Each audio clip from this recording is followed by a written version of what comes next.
Zebra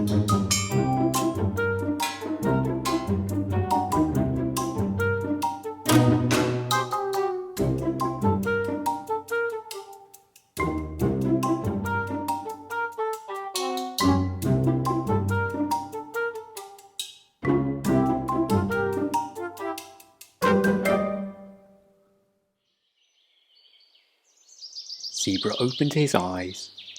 The sun was shining in through the window. It was morning once again. Zebra let out a yawn, stretched his little legs, and rubbed his eyes with his hooves.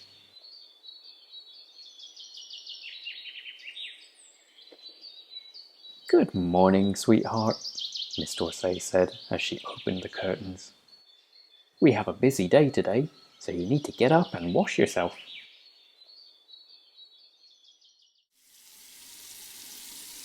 Zebra got out of bed, put his sky blue dressing gown on, and went into the bathroom. He washed his face with soap and water, cleaned his teeth, and combed his hair. As he left the bathroom, he passed Miss Dorsey in the corridor. She smiled, bent down, and kissed his head. "As handsome as ever," she said.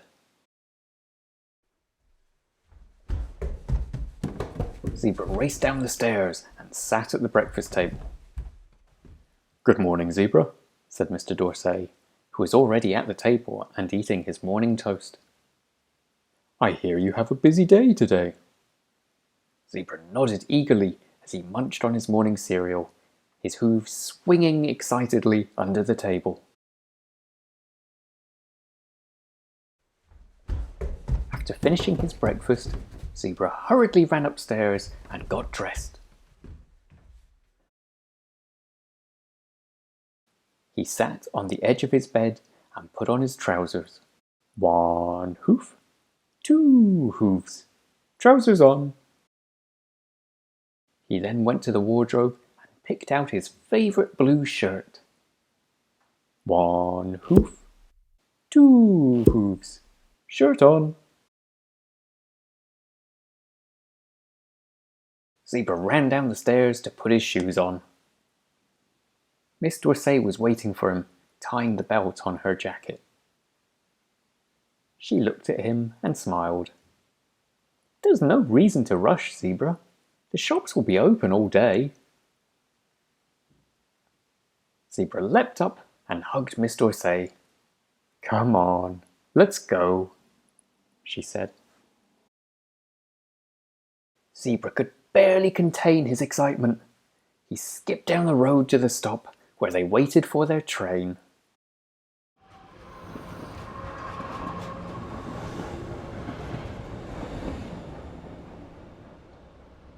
When it arrived, they took their seats and Zebra pressed his face against the glass.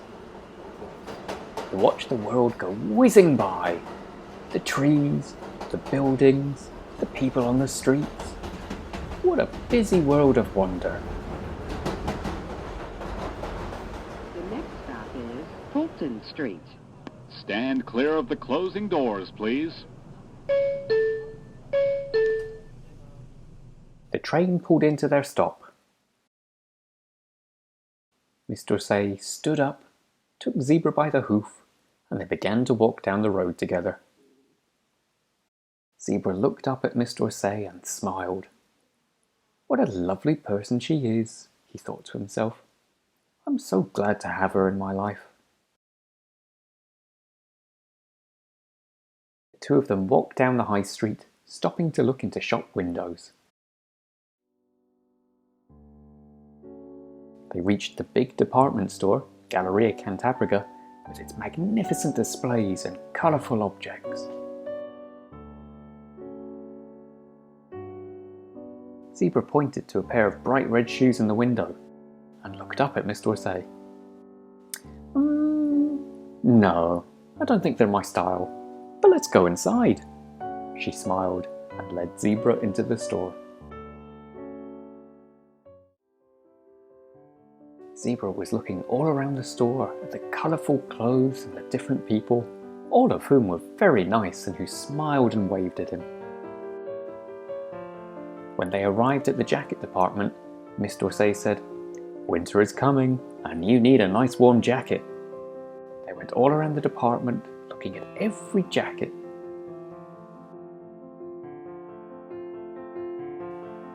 Miss D'Orsay picked out a long, dark blue one, and Zebra tried it on. "It's nice," said Zebra, "but there's no room for my tail." Miss D'Orsay put it back on the rack and picked out another.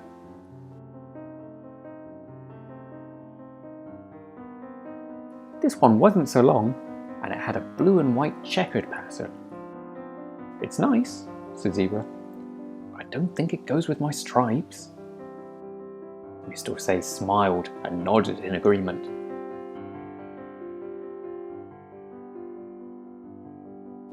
She offered Zebra a third one. This one was bright red.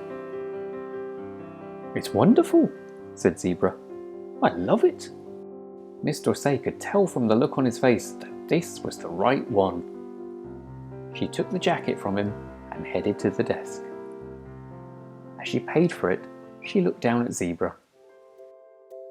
He had the biggest smile on his face that she had ever seen.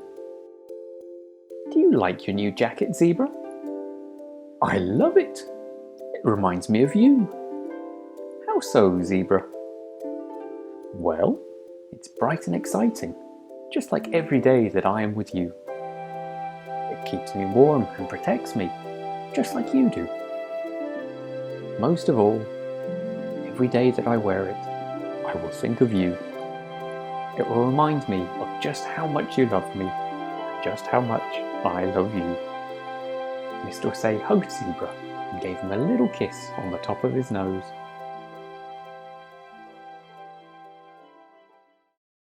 When they arrived home after their big adventure in town, Miss D'Orsay made a pot of tea and sat with Zebra on the sofa. It was beginning to rain outside. "Oof, it's a good job we finished our shopping when we did, Zebra. Now we are safe and warm at home." Zebra gave Miss D'Orsay a big hug and said, "Wherever I am and whatever the weather, I am always safe and warm when I am with you, Miss D'Orsay."